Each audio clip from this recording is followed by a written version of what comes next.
Good afternoon, it's day 16 of the NaNoWriMo 2019 vlog. My name's Gerald, I'm an author. I had to write it down because I can't. I'll just read it to you, shall I? Author, mentor, designer, publisher, podcaster, and now vlogger. All round good cheese. Wordcount update. It is, as I said, day 16, Saturday 16th of November. Recording this on the 17th for reasons. The target was 26,667 words. That's a lot. I keep saying this, and the number keeps growing. Oh, who knew? That's over halfway. 26,667.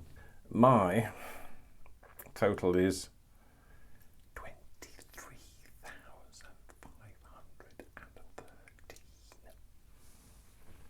I'm pretty behind. And the reason for that is that in the past couple of days we had a funeral and family activities and things like that. So it was not a good time for writing. But we're back on the horse. Cliches will be the death of me. What I want to talk to you about today is how I plan my novels. Now, I've threatened this for a few days now, and hopefully what I'm going to do is I'm going to be putting fixed images on the screen, and I'm going to talk underneath them. We'll see how it goes. Maybe it should work. There must be a way. Stage one of the planning process gathers together. I'm talking like this because I've got it on the screen here. It gathers together thoughts, ideas, inspiration, research, analysis, musings. So all these things happen before you begin to write a story. You get an idea, you see an article in a paper or see something on the television, you think that would be a good thing to write about. And then you think about it and you work around, you think about the characters and all this sort of stuff. And at some point you say, yes, I'm going to write this. So to make this into a novel, this is what I do. So what happens when you think about writing a novel? You have thoughts, you have ideas, you have inspiration, you do research, analysis, you have musings. So all these things, you might see an article in a newspaper or something on a television, and you think, that would be a great thing to write a novel about. But when you sit down to write it, to me, and I know others disagree with this, you have to have a plan. Okay, so this is how I plan. And I borrow from Randy Ingemarson's snowflake method for this.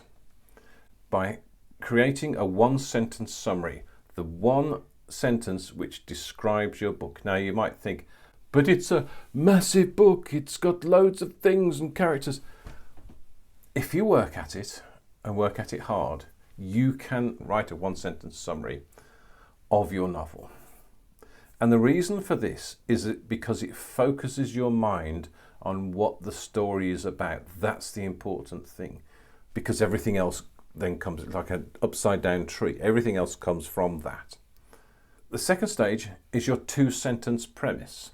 So by premise, I mean, the world is about to end and aliens are invading the Earth. Can Jack Tough Guy save the planet and win the girl? It's subtly different to the one-sentence summary. Two-sentence premise, it sets out the jeopardy, the problem, and it names the protagonist and what they have to do. So it's what their goal is. Then we go to a 5-sentence synopsis. And it's just 5 sentences. And just think about expanding on a 2-sentence premise, how you're going to tell the story in 5 sentences. It's possible. Again, it requires a little bit of work. And all of this is well worth doing, believe me. And at this 5-sentence synopsis stage, you want to start thinking about your opening image, your midpoint, and the final image. How is it going to end?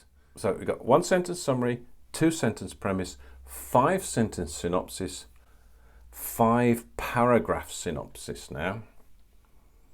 So just simply take each of those 5 sentences, and if you've done the job correctly, You can then make that into a paragraph. When you're writing your 5-paragraph synopsis, you want to start thinking about other major points in the story. Major beats, turning points, dark night of the soul, all that sort of stuff. And if you buy either of these 2 books, the original or the How to Write a Novel using this, both are good in different ways. But if you use this, you will find the Blake Snyder beat sheet, which is 15 filmic beats that your story has to go through in order to tell it. And although it's written for film, it's suitable for any story of a substantial length. And what I like about it is that it breaks it down into smaller and smaller chunks. We're in this inverted tree, and each stage we're putting more and more meat on the bones, but it's still focused on that very top. So this has been a long video today, sorry for that, but I think it's worth doing. Hope this has been interesting and useful for you. If it has, please give me a thumbs up, a bit like that. Thank you. If you like these videos and some of the other videos on this channel, please consider subscribing and then clicking on the little bell symbol so that you get notified whenever I upload a new one. And also in the end credits you'll see a link to my Patreon channel, where we will begin to put other more in-depth and less nanoified videos, which I think you'll like and you'll find useful. Okay, that's it for now. See you tomorrow. Bye. Started. What the day is it? Does that make sense? No, it doesn't. Where? Back in the day, 1,000 years ago. So this is how I plan it on this planet. So this Save the Cat is my Bible. I like it. Can storm drain? No. Your story running at full tilt. And I'm not going to recap because that'll take even longer, but I will. Save the Cat. 5 stages.